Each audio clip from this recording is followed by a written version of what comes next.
কি কি কাজ করলে রোজা ভেঙে যায়, আজকে আমরা এটা জানবো। কি কাজ করলে রোজা ভেঙে যায় এ নিয়ে আমাদের অনেক জল্পনা কল্পনা, অনেক প্রশ্ন। এক্ষেত্রে আমরা প্রথমেই সিয়ামের সংজ্ঞা উল্লেখ করতে চাই যে সিয়াম কাকে বলে। সিয়াম বা আসওম, এটা সংজ্ঞা হচ্ছে আসওমু হুয়াল ইমসাক আনিল আখলি ওয়া শুরবি ওয়াল জিমাই মিন তুলুইল ফাজরি ইলা গুরুবিশ শামসি মা'আন নিয়্যাহ। অর্থাৎ খাওয়া অথবা কোনো কিছু পান করা কিংবা স্ত্রী সম্ভোগ করা, এই তিনটা কাজ থেকে বিরত থাকা। কখন থেকে? তুলুউল ফাজর ইলা গুরুবিশ শামস, ফজর থেকে শুরু করে সানসেট পর্যন্ত। এই লং পিরিয়ড অফ টাইমে কোনো ধরনের পানাহার করা যাবে না, স্ত্রীর সাথে ইন্টিমেসিতে যাওয়া যাবে না। নিয়ত সহকারে এই যে আপনি রিচুয়ালসটা পালন করলেন, এই যে বিধানটা আপনি পালন করলেন, এটার নাম হচ্ছে সওম। তো সওম বা সিয়ামের এই সংজ্ঞা থেকেই, এই ডেফিনেশন থেকেই কিন্তু আমরা বুঝতে পারছি যে আমরা যদি কেউ খাই তাহলে রোজা ভেঙে যাবে, পান করলে রোজা ভেঙে যাবে, স্ত্রী সম্ভোগ করলে রোজা ভেঙে যাবে। এবং সম্মানিত দিনী ভাই এবং বোনেরা, এই তিনটি মানদণ্ডের কাছাকাছি যে জিনিসগুলো আছে এগুলোর কারণে রোজা ভেঙে যাবে। সরাসরি খাওয়া কিংবা ইনডাইরেক্টলি খাওয়া, এতে রোজা ভেঙে যাবে। ডিরেক্টলি আপনি স্ত্রীর সাথে ফিজিক্যাল ইন্টিমেসিতে যাওয়া অথবা যে কোনো ভাবে আপনার শাহওয়াতকে পূর্ণ করা, এটার মধ্যে দিয়ে যদি আপনার সিমেন আউট হয় তাহলে কিন্তু আপনার রোজা ভেঙে যাবে। তাহলে এই সংজ্ঞার আলোকে আসুন আমরা জেনে নিই যে কি কি কাজ করলে আমাদের রোজা ভঙ্গ হয়ে যাবে। এক নম্বর হচ্ছে আমি আর ম্যাগি, স্বাদ ও ভালোবাসা দারুণ জুটি। From Nestle. ইচ্ছাকৃত যদি কেউ খেয়ে ফেলে রমাদানে, ইচ্ছাকৃত খাবার খেলে রোজা ভেঙে যায়। দুই নম্বর হচ্ছে ড্রিঙ্কিং ইন্টেনশনালি, ইচ্ছাকৃত যদি কেউ ড্রিঙ্কস করে, পান করে, কোনো শরবত খেয়ে ফেলে, পানি খেয়ে ফেলে, জুস খেয়ে ফেলে, রোজা ভেঙে যাবে। তিন নম্বর হচ্ছে যদি ফিজিক্যাল ইন্টারকোর্স করে দিনের বেলায়, হাজব্যান্ড ওয়াইফ যদি ফিজিক্যাল ইন্টারকোর্স করে তাহলে তাদের রোজা ভেঙে যাবে।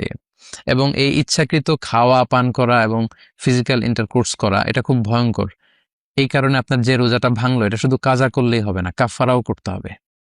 এবং একটা রোজার কাজা হচ্ছে একটি রোজা রাখা, আর একটি রোজার কাফফারা হচ্ছে 60টি রোজা রাখা।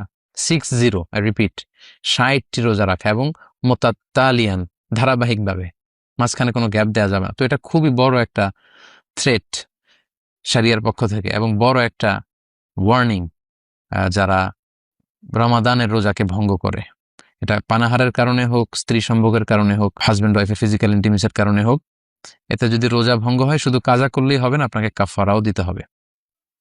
এবং হানাফি এবং মালিকি মাযহাবে এই কাফফারা ওয়াজিব হয় দুটি কারণে, পানাহার এবং স্ত্রী সম্ভোগ। অর্থাৎ আপনি যদি দিনের বেলা ইচ্ছা করে খেয়ে ফেলেন কিংবা ফিজিক্যাল ইন্টিমেসিতে যান স্ত্রীর সাথে, তাহলে আপনার কাজাও লাগবে, কাফফারাও লাগবে। কিন্তু শাফি এবং হাম্বলি মাযহাবে শুধু স্ত্রী সম্ভোগটাকেই কাফফারা ওয়াজিব হওয়ার কারণ হিসেবে উল্লেখ করা হয়েছে। তো আমাদের বাংলাদেশে যেহেতু বেশিরভাগ লোকজনই হচ্ছে বা 90%, মোর দেন 90% হানাফি মাযহাবকে আমরা অনুসরণ করি, তো সেক্ষেত্রে আমরা এটাই সাজেস্ট করব যে যদি আপনি খেয়ে ফেলেন রমজানে ইচ্ছাকৃত, যদি আপনি মানে খাবার খাওয়ার মধ্য দিয়ে রোজা ভাঙেন কিংবা ফিজিক্যাল ইন্টিমেসির কারণে রোজা ভাঙেন, তাহলে আপনাকে কাজাও করতে হবে, আপনাকে কাফফারাও করতে হবে। সেটা খুবই ভয়ঙ্কর। একটি রোজার কাজা হচ্ছে একটি রোজা পরবর্তীতে রাখা এবং একটি রোজার কাফফারা হচ্ছে 60টি রোজা রাখা। কিন্তু এই 60টি রোজা রাখলেও রমাদানের একটি রোজার যে বারাকা বা মাহাত্ম্য সেটা কিন্তু হাসিল হবে না। So be aware of that. এ ব্যাপারে কিন্তু আমাদেরকে সাবধানে থাকতে হবে, কোনোভাবেই আমরা এই পাপ কাজের সাথে যেন জড়িয়ে না যাই। 4 নম্বর হচ্ছে ভমিটিং ইন্টেনশনালি, ইচ্ছা করে যদি কেউ বমি করে তাহলে তার রোজা ভেঙে যাবে। এর দলিল হচ্ছে সুনানে তিরমিজির হাদিস, হাদিসটি সহিহ। আল্লাহর হাবিব সাল্লাল্লাহু আলাইহি ওয়াসাল্লাম বলছেন, মান যারাআহুল কাইউ আই গালাবাহু ফালাইসা আলাইহি কাদা। কারো যদি বমি চলে আসে, মানে বমি তার উপর বিজয় লাভ করে, অর্থাৎ বমি চলে আসলো হুট করে অসুস্থতার কারণে বা খারাপ লাগছে, বমি চলে আসলো, তাহলে কিন্তু তার কাজা করা লাগবে না, রোজা ভাঙবে না। কিন্তু ওমান ইস্তাকা আমাদান, ইচ্ছা করে যদি কেউ বমি আনতে চায় এবং বমি করে ফেলে, ফালইয়াকদি, তার রোজা ভেঙে যাবে এবং সেজন্য এই রোজাটি কাজা করে। তাহলে 4 নম্বরে জানলাম ইচ্ছাকৃত বমি করলে রোজা ভেঙে যায়।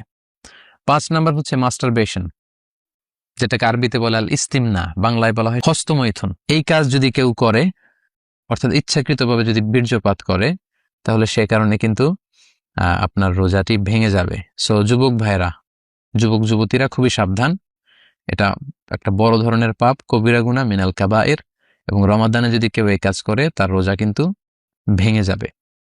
এটার দলিল হচ্ছে সহিহ বুখারীর হাদিস, হাদিসে কুদসি, যেখানে আল্লাহ তাআলা ইরশাদ করছেন, ইয়াদাউ তুআমাহু ওয়া শারাবাহু ওয়া শাহওয়াতাহু মিন আজলি।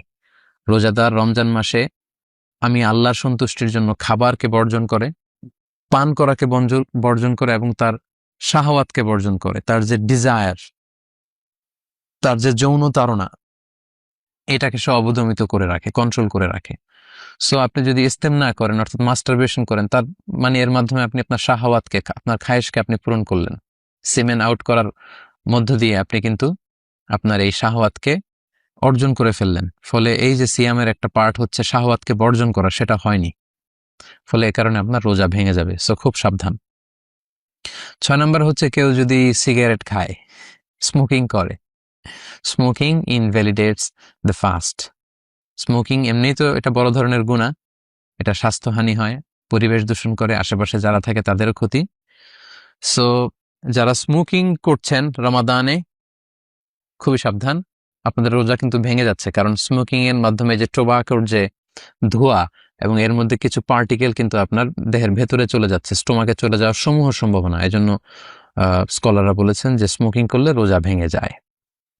7 নাম্বার হচ্ছে নাকে যদি আপনি কোনো ওষুধ দেন, let's a nose drop, it's very sensitive. I repeat, আমি আবার বলছি, নাকে যদি আপনি কোনো ধরনের ড্রপ ইউজ করেন, কারণ our nose is a gateway to reach to our stomach.